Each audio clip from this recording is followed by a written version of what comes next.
Pronoun. Pronoun यानी सर्वनाम। इसी के बारे में हम लोग पढ़ रहे हैं ना। हाँ। अभी तक हम लोगों ने इम्फैटिक प्रोनाउन तक पढ़ा हुआ है। हाँ। ठीक है बच्चा, हाँ। इम्फैटिक ही है ना। हाँ। अच्छा, इम्फैटिक के बाद हम लोग बढ़ेंगे। इम्फैटिक के बाद आप बढ़ेंगे तो 5वें नंबर का प्रोनाउन मिलेगा जिसका नाम है डेमोन्स्ट्रेटिव। क्या नाम है? Pronoun. Demonstrative pronoun. Okay. Demonstrative pronoun का मतलब होता है, ठीक है ना, संकेत वाचक सर्वनाम। कौन सा सर्वनाम बचा? संकेतवाचक सर्वनाम। क्या बचा? परस्पर वाला है। अभी हम पढ़ा रहे हैं डेमोन्स्ट्रेटिव प्रोनाउन, जिसका क्या मतलब होता है? संकेतवाचक सर्वनाम। संकेतवाचक नाम उसका देखिए ध्यान से। क्या बोला ये? संकेत। संकेत का मतलब क्या?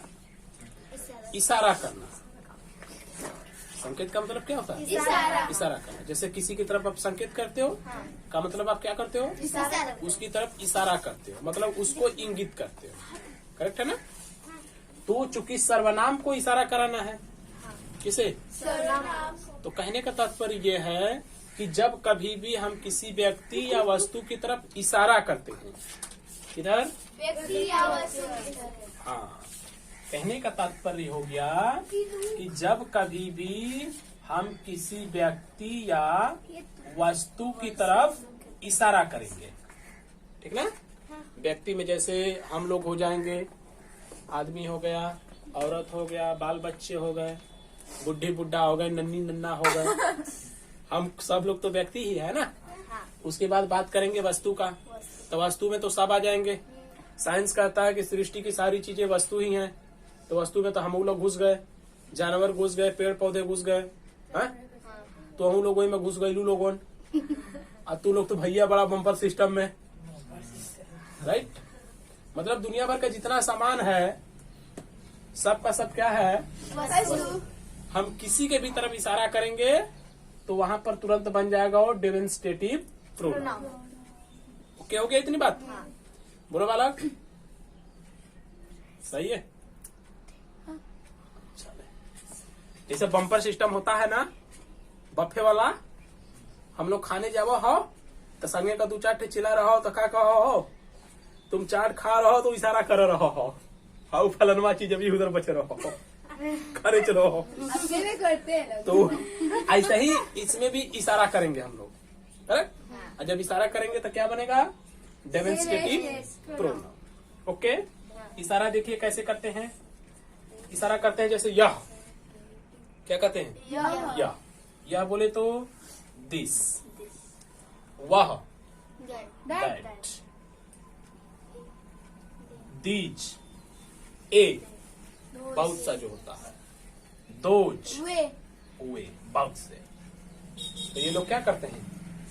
इशारा करते हैं, मतलब किसी के तरफ संकेत करते हैं, करेक्ट। तो ये लोग बन जाते हैं कौन सा प्रोनाउन? Demonstrative pronoun. ओके। लेकिन एक बात आप हमेशा ध्यान में रखना कि इन लोगों के बाद नाउन ना आने पाए, करेक्ट है ना। यदि नाउन आया तो ये लोग डेमोन्स्ट्रेटिव प्रोनाउन नहीं रह जाएंगे, डेमोन्स्ट्रेटिव एडजेक्टिव बन जाएंगे। क्या समझे? एग्जाम्पल से समझिए। जैसे ध्यान से देखिए, मैंने लिखा this is a dog, this is a dog. तो यहाँ पर जो दिस है ये कौन सा प्रोनाउन हो गया? डेमोन्स्ट्रेटिव प्रोनाउन हो गया, करेक्ट है ना। दिस के बाद क्या आपने नाउन लिखा हुआ है? नहीं लिखा है, तो ये है डेमोन्स्ट्रेटिव प्रोनाउन। बट इसी को अगर हम इस तरह से लिख देना कि दिस डॉग इज माइन, क्या? This dog is mine. तो दिस के बाद हमने यहाँ पर क्या लगाया? डॉग मतलब नाउन लगाया। क्या लगाया? नाउन। तो जो ये दिस है उसके जस्ट बाद क्या लगा है? Noun. नाउन लगा है। इसलिए ये कौन सा प्रोनाउन है? कौन सा प्रोनाउन है? नहीं है। नहीं है। ये प्रोनाउन नहीं है। क्यों नहीं है? क्योंकि इसके तुरंत बाद लगा है Noun. नाउन। राइट है? हाँ। जब तुरंत बाद नाउन लग जाए ना तो प्रोनाउन नहीं रहता, एडजेक्टिव हो जाता है। क्या हो जाता है? एडजेक्टिव। एडजेक्टिव तो आपने भी पढ़ा नहीं, अभी तो आप प्रोनाउन पे ही हो। बट ये हो गया एडजेक्टिव। और कौन सा एडजेक्टिव हुआ? यही वाला एडजेक्टिव है वो, डेमोन्स्ट्रेटिव एडजेक्टिव है ये। ओके, मतलब इससे क्या निष्कर्ष निकला? इन लोगों के बाद यदि नाउन लग जाएगा, क्या लग जाएगा? नाउन। तो तुरंत उसको हम कहेंगे कि वह डेमोन्स्ट्रेटिव एडजेक्टिव है। करेक्ट? और यदि ये लोग बिल्कुल स्वतंत्र रूप से यूज होंगे, एकदम आजाद, किसी से कुछ लेना देना नहीं रहेगा, तब ये लोग रहेंगे डेमोन्स्ट्रेटिव प्रोनाउन। जैसे ये देखिए, ये बिल्कुल आजाद है, इसके साथ किसी नाउन से कुछ लेना देना नहीं, इसलिए यह है डेमोन्स्ट्रेटिव प्रोनाउन और ये है डेमोन्स्ट्रेटिव एडजेक्टिव। ओके, एग्जाम्पल और जैसे देखिए, मान लो हमने लिखा दोज आर काउज। क्या लिखा? Those are couch. इसमें आप दोज को देखिए, क्या है वो? दोज क्या है? भाई वे गाय हैं, वे गाय हैं, तो इशारा ही कर रहे हो ना। तो दोज क्या कर रहा है? इशारा कर रहा है। तो इशारा ही करता है ना डेमोन्स्ट्रेटिव। इसलिए दोज को हम क्या बोलेंगे? डेमोन्स्ट्रेटिव प्रोनाउन बोलेंगे। करेक्ट है? अब प्रोनाउन क्यों बोलेंगे? क्योंकि ये बिल्कुल यहाँ पे आजाद है, स्वतंत्र है, इसके साथ किसी प्रकार का कोई नाउन नहीं लगा है, इसलिए ये बनता है डेमोन्स्ट्रेटिव प्रोनाउन। अब इसी के साथ अगर आप नाउन लगा देंगे तो तुरंत क्या बन जाएगा? एडजेक्टिव, यानी डेमोन्स्ट्रेटिव एडजेक्टिव हो जाएगा। पॉइंट क्लियर हो गई? अच्छे से समझ में आया? कोई कंफ्यूजन हो तो बोल दो, क्लियर कर देते हैं। बोलो जल्दी। एकदम सही है? चलो,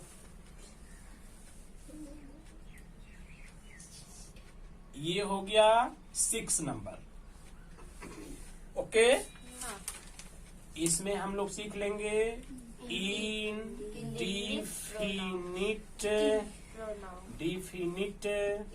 प्रोनाउन। कौन सा pronoun? Indefinite pronoun. Indefinite pronoun को क्या कहते हैं? बोलो जल्दी। अनिश्चितवाचक सर्वनाम। अनिश्चित, निश्चित नहीं, अनिश्चित। ओके, तो इनडिफिनिट प्रोनाउन का क्या मतलब होता है? अनिश्चित सर्वनाम। कौन सा सर्वनाम? अनिश्चित। हाँ, अनिश्चित सर्वनाम। तो इनडिफिनिट का मतलब हो गया अनिश्चित वाचक या सूचक सर्वनाम। ओके, अनिश्चित वाचक या सूचक सर्वनाम। ओके, आप केवल ना उसके नाम में पूरा फोकस लगा देना, एकदम क्लियरली हो जाएगा धड़ाधड़। जैसे इसने बताया कि संकेत करूंगा, तो इसने क्या बताया? अनिश्चित। अनिश्चित वाचक सर्वनाम हूँ मैं, मतलब अनिश्चित हूँ, मैं कोई फिक्स नहीं हूँ। क्या हूँ? अनिश्चित हूँ। अनिश्चित मतलब क्या?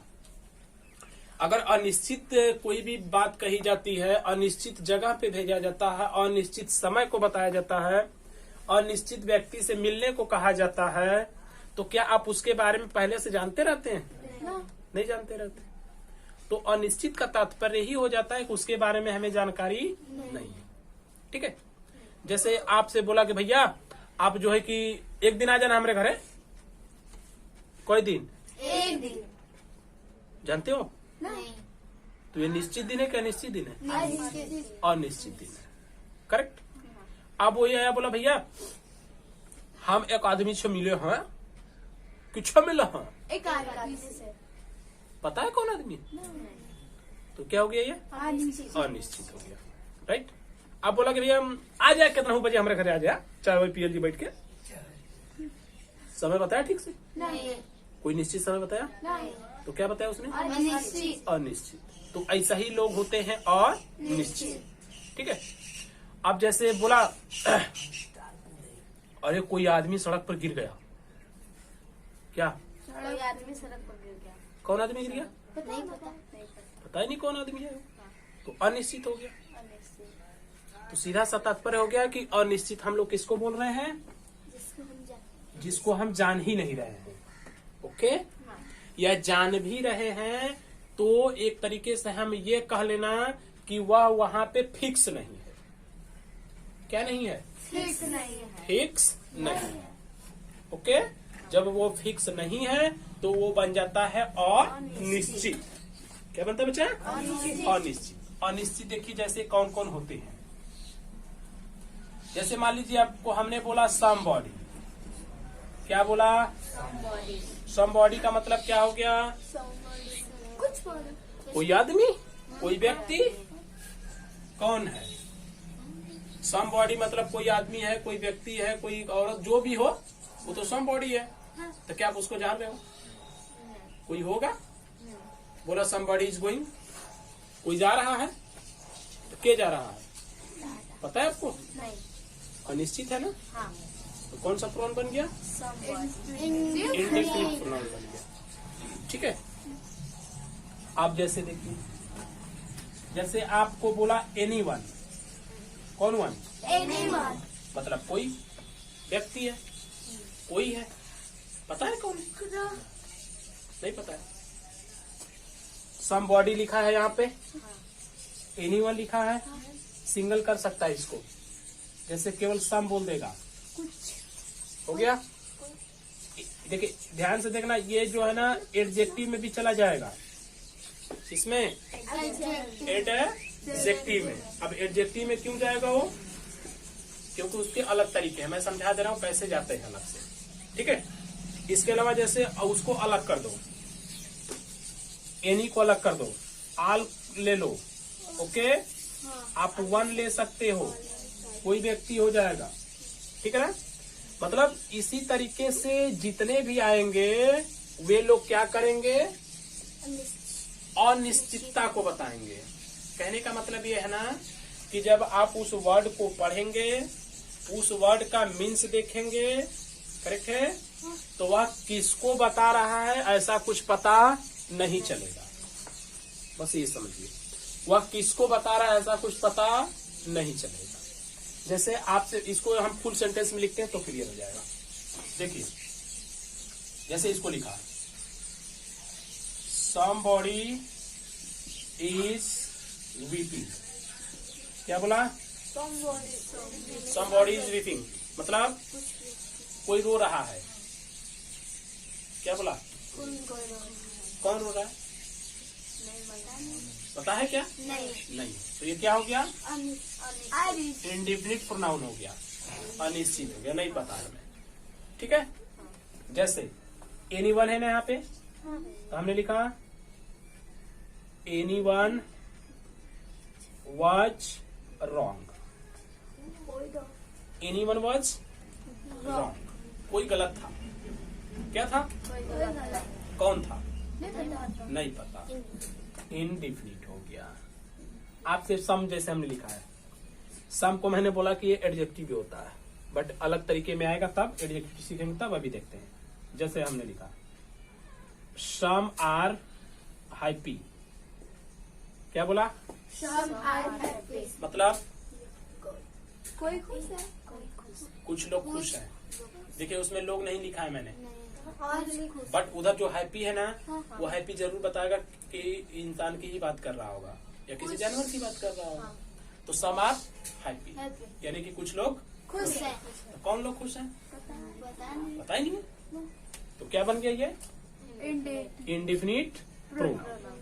तो कहने का तात्पर्य अब ये हो गया हमारे कि जो भी आपको सेंटेंस लिख के देगा उस सेंटेंस को आप अच्छे से रीड करेंगे, उसके मीन्स को समझेंगे और इन लोगों को आप समझने की कोशिश करेंगे कि ये लोग बता किसे रहे हैं। राइट है। अगर आपको लगता है कि ये लोग जिसको बता रहे हैं उसको मैं जान रहा हूं, ठीक ठाक है, तब तो आप प्रोनाउन मत कहना, इंडेफिनिट प्रोनाउन मत कहना। अगर आपको लगेगा कि यार कुछ पता ही नहीं चल रहा है, तो आप तुरंत बोल देना क्या, इनडेफिनिट प्रोनाउन। ओके, जैसे एग्जांपल तो आप देख रहे हो, समबॉडी इज वीपिंग, कोई रो रहा है, कौन रो रहा है, नहीं पता, तो हमने उसको क्या बोल दिया, इंडेफिनिट प्रोनाउन बोल दिया। इधर एनीवन वाज रॉन्ग, कोई तो गलत था, क्या था, नहीं पता। पता ही नहीं है, तो हमने क्या बोला, इंडेफिनिट प्रोनाउन। अब निकाल लोगे आप, बहुत आसान है, थोड़ा सा स्टडी करोगे ना, कुछ एग्जाम्पल से तो माइंड में अपने आप आ जाएगा। करेक्ट। किसी भी चीज को सीखने का मतलब ये होता है ना कि उसको गोबर की तरफ फेंकना। कैसे फेंकना, गोबर की तरह। गोबर की तरह, मतलब क्या मतलब हुआ, गोबर की तरफ फेंकने का क्या मतलब हुआ, उठा के फेंकना, पड़क ना उठा के, पढ़ के फेंक दे। अथवा दूल्हा बेचारा जयमाल पर चढ़ा दिया, अब पता चला कि लेकर कुल गिर गया, वह गोबर है। पढ़ाई में गोबर कहने का मतलब ये है ना कि आप जो भी चीज है ना, उस चीज को बार बार क्या, बार बार करो, बार बार करो, बार बार करो, भाई करेगा, वो परेशान हो जाएगा, कहेगा भाई अब उसके खोपड़िया में घुस जाओ, नहीं छोड़ेगा ओढ़ेगा, नहीं। करेक्ट है ना। इसको गोबर कहते हैं, यानी कि उसको बार बार करो, बार बार करो, बार बार करो, आ ही जाएगा वो। बट करते क्या हो, अच्छा, गोबर करेगा, एक बार पढ़े, अरे मैया, अरे मैया, इतना बड़ा का स्पेलिंग बा, इतना कठिन बा, बक हम ना करब, हम ना करब, तो आ जाएगा, नहीं आएगा, राइट। और उसी को आप थोड़ा सा मन लगा के बार बार कहोगे, तू न एक बार जब ले तब ले हम तो के गोबरी आई, क्या करब, हाँ, तो आ जाएगा। करेक्ट है। हाँ, जैसे कि अपने के लेला लोगन फुल्की जैसे बा, एक ठो दिया उठा के, अरे बाप रे बाप, बहुत तीत लगत है, खाना छोड़ देते हो, नहीं, आवेदा 5-10 आवेदा पहले, जबरी करते हो ना, खाई देते हो, तो इसे ये साहब होते हैं, आएंगे काहे नहीं, जबरी आएंगे, गोबरी आएंगे, भाई करेंगे, थोड़ा सा रियाज लेंगे ही ना। चलिए अगले वक्त की तरफ बढ़ते हैं। 6 में हम लोगों ने क्या सीखा, इंडेफिनिट प्रोनाउन। अब हम सीखते हैं 7 नंबर, डिस्ट्रीब्यूटिव प्रोनाउन। कौन सा pronoun, distributive pronoun. Distributive pronoun. Pronoun.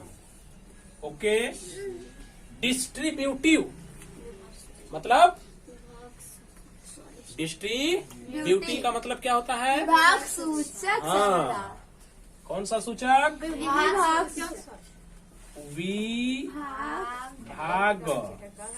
सूचक सर्वनाम। ओके, अब अगर इसका आप जरा ध्यान से उसका नाम देखिए तो क्या लिखा है, क्या लिखा है नाम, डिस्ट्रीब्यूटिव यानी विभाग। कौन सा, विभाग, मतलब इसका हमें क्या करना है, विभाग, विभाग करवाना है। विभाग बोले तो इसी को कहते हैं ना बंटवारा सूचक, क्या बोलते हैं, बंटवारा। डिस्ट्रीब्यूटिव प्रोनाउन का मतलब होता है विभाग सूचक, यानी कि बंटवारा सूचक। कौन सा, बंटवारा। इंग्लिश में आपको एक स्पेलिंग मिलती है डिस्ट्रीब्यूट, आप इन सामानों को डिस्ट्रीब्यूट कर दो, बांट दो। यानी बांट दो। तो ये क्या है, ये भी तो वही है ना, डिस्ट्रीब्यूट से डिस्ट्रीब्यूटिव बन गया। तो डिस्ट्रीब्यूट मतलब बांट दो, तो सीधा सा मतलब हो गया कि डिस्ट्रीब्यूट है तो इसको भी बांट देना है, राइट। तो इसी को बोलते हैं बंटवारा सूचक सर्वनाम या तो विभाग सूचक सर्वनाम। तो हमें इसमें क्या करना है, बांटना है। क्या करना है, बांटना है। अब क्या बांटना भैया, गुलाब जामुन, छेना, फुल्की, यह कुल बांटना है? नहीं। तो हमको बांटना क्या है? प्रोनाउन को बांटना है। अब बांटते कैसे हैं वो जरा समझिए। बांटने के लिए हम लोग देखिए प्रयोग करते हैं ईच। किसका? ईच का मतलब क्या होता है? प्रत्येक। क्या होता है? प्रत्येक। मतलब इन बच्चों में से प्रत्येक को एक एक कलम दे दो। क्या कलम दे दो? एक। किसको देना है? प्रत्येक। इन बच्चों में से प्रत्येक को। इन बच्चों में से प्रत्येक को। तो जितने बच्चों में देना है बच्चों को तो आप जान ही रहे हो। हाँ। उन बच्चों में से प्रत्येक को देना है, मतलब एक एक लोग को सबको दे देना है। तो सभी बच्चों को आप जान रहे हो। मतलब जिनमें देना है, जो लोग फिक्स है उन्हीं के लिए ना। तो उनमें से आप प्रत्येक को दोगे, मतलब ईच को दोगे। ओके, अच्छा है। आगे देखिए, इसके अलावा ईच के अलावा आपका होता है इवरी। क्या होता है? इवरी। इवरी का मतलब भी होता है प्रत्येक। ईच का मतलब भी होता है प्रत्येक और इवरी का मतलब भी होता है प्रत्येक। ओके, इसके अलावा हम लोग देते हैं जैसे इधर को। ओके, इसके अतिरिक्त हम लोग देते हैं नीदर को। ओके, इधर को भी देते हैं, नीदर को देते हैं, ईच को देते हैं और इवरी को देते हैं। ऐसा ही कुछ और आएंगे, उनको भी हम देंगे। बट आप यहाँ पे जरा ध्यान दीजिएगा, ठीक है? अभी मतलब इसके बारे में हम लोग सीख रहे हैं। अब ये जो सेंटेंसेज है ना, उस पर हम लोग कुछ स्टडी करेंगे और क्लियरिफाई होगा। राइट है? अच्छा, थोड़ा समझिए जरा। ये जो इंडेफिनिट प्रोनाउन था, उस इंडेफिनिट प्रोनाउन ने हमें बताया कि मैं अनिश्चित होता हूँ, यानी मेरे बारे में कोई निश्चित जानकारी नहीं। बट जो डिस्ट्रीब्यूटिव प्रोनाउन होता है ना, ये कहता है कि मैं तो बंटवारा के लिए आऊंगा, बट आप ये हमेशा ध्यान रखना कि मैं जानकारी में रहता हूँ। कहने का मतलब मैं निश्चित रहता हूँ। क्या रहता हूँ? निश्चित रहता हूँ। अब दिमाग के अंदर हो गया अच्छे से। तो डिस्ट्रीब्यूटिव प्रोनाउन किधर इशारा करेगा? निश्चित की तरफ इशारा करेगा। ओके, बट जिस निश्चित की तरफ इशारा करेगा उसका आपको करना क्या होगा? बंटवारा। क्या करना होगा? बंटवारा। एग्जाम्पल से समझिए। जैसे मैंने लिखा each of you, each of you is mad. क्या लिखा? Each of you is mad. कहने का तात्पर्य क्या हुआ? ईच का मतलब मैंने क्या बताया? प्रत्येक। ऑफ का मतलब क्या होता है? का होता है, चाहे में से होता है। आयु का मतलब क्या होता है? तुम यानी आप। तो ईच ऑफ यू मतलब क्या हुआ? नहीं, आप जब भी लगता है ना, तो आप बोलता है कि पहले मेरे बाद वाले को उठाना है। राइट? तो ईच ऑफ यू, तो ऑफ के बाद वाला कौन है? यू। यू से उठाएंगे।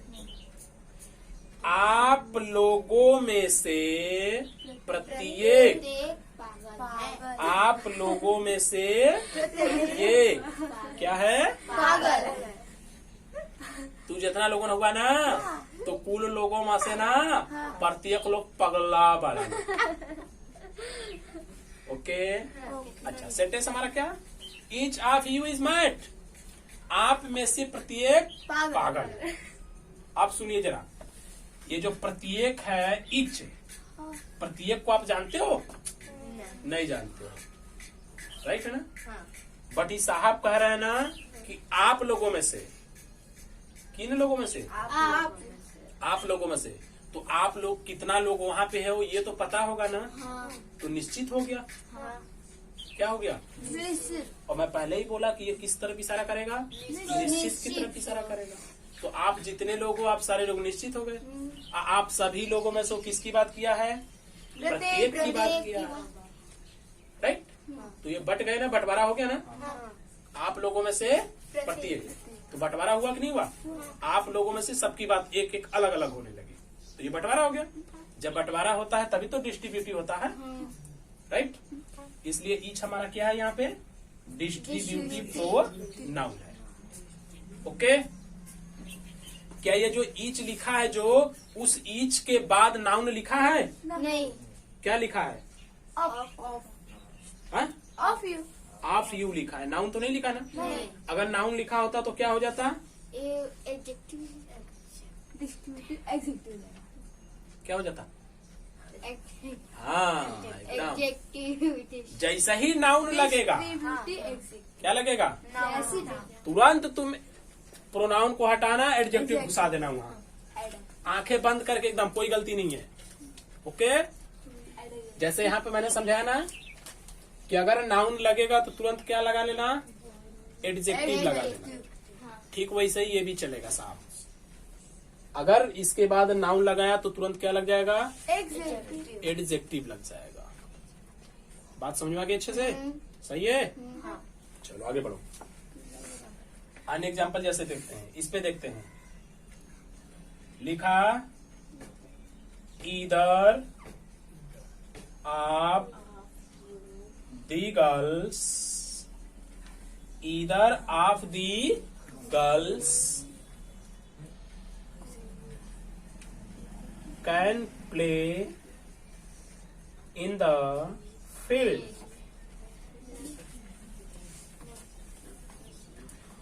Either of the girls can play in the field। मतलब क्या हुआ? मैंने क्या बताया अभी कि आप कहता है पहले मेरे बात से उठाइए। गर्ल्स यानी लड़कियों में से,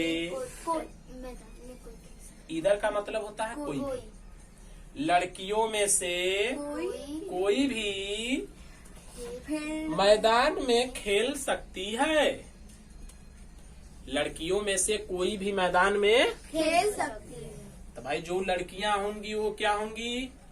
निश्चित होंगी। अब उनमें से किसको खेलना है? किसी को भी खेलना है, तो हो गया ना बंटवारा। फिक्स तो किया नहीं कि किसको खेलना है, किसी को भी खेलना है, तो बंटवारा हुआ कि नहीं हुआ? हो गया बंटवारा। तो यहाँ पे जो ये इधर है वह किसका काम कर गया? डिस्ट्रीब्यूटिव प्रोनाउन का काम कर गया। ओके, अगर उसी के बाद आप नाउन लगा देते तो क्या बन जाता? एडजेक्टिव बन जाता। प्रोनाउन के बाद एडजेक्टिव का ही नंबर है। ठीक है, तो मैक्सिमम चीजें तो ऐसे ही क्लियर हो जाएंगी, थोड़ा सा बस फोकस करना है। अब आप कर सकते हो। पहले आप वही, मतलब क्या है ना कि पहले जो नेम्स हैं उसको, उसके एग्जांपल्स को इतना आप रेडी किए रखना। जब हम लोग से एक्सरसाइज करेंगे कुछ बड़े बड़े सेंटेंसेस में से उसको पिक आउट करना सीखेंगे ना, तो थोड़ा बहुत जो भी कमियां होंगी वो दूर हो जाएंगी। ओके, तो आज आप लोग इतना रेडी करना, इसके बाद हम लोग आगे बढ़ेंगे।